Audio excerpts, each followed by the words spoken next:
we can see CRPC Chapter 30 குற்றவியல் நடைமுறை சட்டம் அத்தியாயம் 30 Reference and Revision. Reference and revision. Revision means மறுசீராய்வு. ரெஃபரன்ஸ்னா ஒப்பீனியன், கருத்து கேட்பன். Refer any doubts arising out of any act. ஏதாவது சட்ட சம்பந்தமாக இந்த சட்டத்தை இப்படி சொல்லப்பட்டது, இதற்கு அர்த்தம் என்ன என்பதை பற்றி ஒரு கருத்து கேட்க வேண்டும் என்று முடிவு செய்தால் அந்த கருத்து கேட்பதற்கு உயர் நீதிமன்றத்தை, கீழமை நீதிமன்றங்கள் நாடலாம். That is called reference. Reference means any doubts with regard to the ordinance, regulations, provision is invalid, inoperative. Opinion regarding acts, ordinance, regulations, provision is invalid, inoperative, has not been declared, whether any citation is not given, then we can make a reference to the High Court to decide, and upon the decision of the High Court, the lawyer can proceed the case and pass appropriate judgment. 395 Reference to High Court. உயர் நீதிமன்றத்திற்கு பரிந்துரை செய்தல். என்னத்தை பரிந்துரை செய்தல்? Refer பண்ணுறது, பரிந்துரை. Where any court is satisfied that, அதை நாம் ரெஃபரன்ஸ் மனு போடணும். either public prosecutor or the defense counsel or the court itself. Where any court is satisfied that a case pending before it involves question as to validity of act, ordinance, regulations or any provision contained in an act or ordinance regulation. So, a case pending before it, அந்த நீதிமன்றத்திற்கு முன்பு ஒரு நிலுவையில் உள்ள வழக்கில் involves a question as to validity of act, அதில் ஒரு சட்டம் சார்ந்த ஒரு கேள்வி இருக்கிறது. என்ன கேள்வினா, அந்த சட்டம் செல்லுமா அல்லது ஆர்டினன்ஸ் செல்லுமா, regulations of any provision contained in any act, இந்த சட்டத்தில் இருக்கிறது அல்லது ஒரு ஆர்டினன்ஸில் இருக்கிறது, ரெகுலேஷன்ஸில் இருக்கிறது. Determination of which is necessary for disposal of the case. அதை முடிவு செஞ்சால் தான் அந்த வழக்கை முடிக்க முடியும் என்று கருதும் பட்சத்தில் is of opinion that act and provision is invalidity but not been declared by the High Court. அது சம்பந்தமாக உயர் நீதிமன்றம் இதுவரை எந்த கருத்தும் கூறவில்லை என்ற சூழ்நிலையில் to which that court is subordinate. Suppose in Tamil Nadu all sessions and magistrate courts are subordinate to Madras High Court. Then that is why the High Court to which the particular High Court, if any doubt is arising within the Tamil Nadu courts, then the reference court is the High Court. Then the High Court of Madras did not give any verdict regarding the same act or ordinance or provisions, then subordinated or by the Supreme Court, the courts had set a case setting out of its opinion and reason for that and refer the same for decision of the High Court. Supreme court எந்த கருத்தும் சொல்லவில்லை என்ற பட்சத்தில் அந்த எந்த கருத்து கேட்க வேண்டும் என்பதற்காக அதை எழுதி அந்த உயர்நீதிமன்ற முடிவுக்காக அனுப்பி வைக்கலாம். Refer the same for the opinion decision of the high court. So the lower court is entitle like sessions court or magistrate court having doubt regarding any act of regulation, validity of act or provisions contained in before clearing the doubts with regard to the particular act, then it cannot be decided. The case cannot be decided. Then it may refer the matter to the High Court for its opinion. ஒரு வழக்கில் ஒரு சட்டம் சார்ந்த ஒரு சட்ட பிரச்சனை எழுகிறது. அந்த சட்ட பிரச்சனையை ஒரு சில சந்தேகம், இந்த சட்டம் இப்படி இருக்குமா அப்படி இருக்குமா அப்படின்னு இருக்கிறது. அது சம்பந்தமாக ஒரு சந்தேகம் எடுக்கிறது. அந்த சட்ட பிரச்சனை சந்தேகத்தினை இதுவரை உச்ச நீதிமன்றமோ உயர் நீதிமன்றமோ எந்த கருத்தும் எந்த வழக்கிலும் கூறவில்லை. அது சம்பந்தமாக அந்த சட்ட சம்பந்த பிரச்சனை சந்தேகத்தை தெளிவுறும் பட்சத்திலேயே தற்போது இருக்கின்ற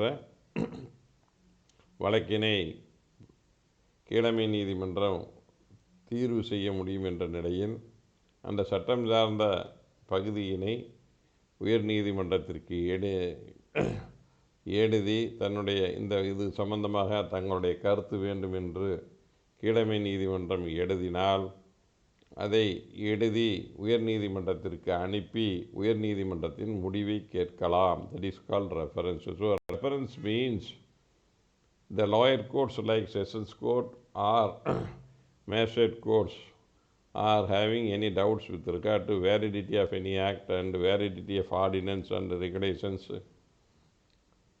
Without clearing the doubts, the case pending before it cannot be decided. Further, it is pertinent to note that in that aspect, no judgment or order is pronounced by the High Court or Supreme Court. Then, in order to clarify the validity of act or any provision or ordinance, the lower court can write the same thing to the High Court. We are having this kind of doubts. Kindly, I will refer the matter. Give the Honorable High Court can give your decision. Then only we can decide the pending before us. That is called reference. So, explanation. In this section, regulation means regulation defined General Class Act. Regulation General Class அதுதான் regulations. Ordinance, regulations, act. Then subsection 2, a court of sessions or metropolitan magistrates may, if it or he thinks fit in any case pending before the provision of section do not apply, refer the decision anywhere arising hearing the case. A court of sessions அமர்வு நீதிமன்றமோ அல்லது metropolitan may if it or he thinks fit in any case pending before it, அதன் முன்னால் நிலுவையில் to which provision of the subsection do not apply, அந்த சில நீதிமன்றங்களுக்கு இந்த subsection 1 395 applicable ஆகாது இருக்கும் பட்சத்தில் refer the decision of the high court any question of hearing if hearing of such a case. இந்த வழக்கு நான் எடுக்கலாமா வேண்டாமா அப்படின்னு ஒரு சந்தேகம் இருக்கும் பட்சத்தில் உயர் நீதிமன்றத்தின் கருத்தை கேட்கலாம் என்று சொல்லப்படுகிறது. So any court making reference to the high court under subsection 1 or 2.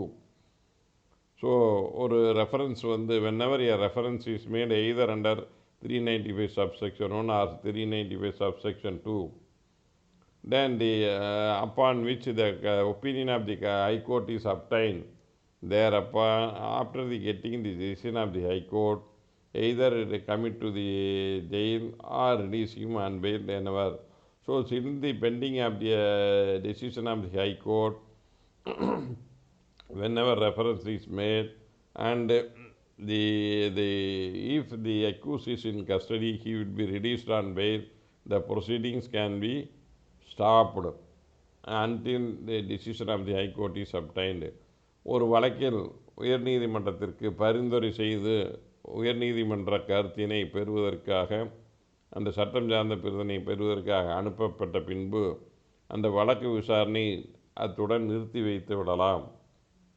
உயர்நீதிமன்றம் தன்னுடைய கருத்தை கூறும் வரை அந்த வழக்கு விசாரணை ஒத்தி வைக்கப்படும். அவ்வாறு அந்த வழக்குகளில் எதிரிகள் நீதிமன்ற காவலில் இருந்தால் அவர்களை பிணையில் விட்டு வழக்கினை உயர் நீதிமன்றம் தனது கருத்தினை கூறும் வரை ஒரு 3 மாதம் ஆகுது, ரெஃபரன்ஸ் கொடுத்து இந்த ஒப்பீனியனை 3 மாதம் ஆகுது, அது வரைக்கும் 3 மாதம் வரைக்கும் அந்த கேஸை நிறுத்தியிருக்கு. அக்யூஸ் கஸ்டடி இருந்தால் பெயிலில் விடலாம். So if reference is made, this is an example, the High Court can give only after 3 months or 4 months it will take. Then until the decision of the High Court for 4 months, the lower court proceedings can be postponed.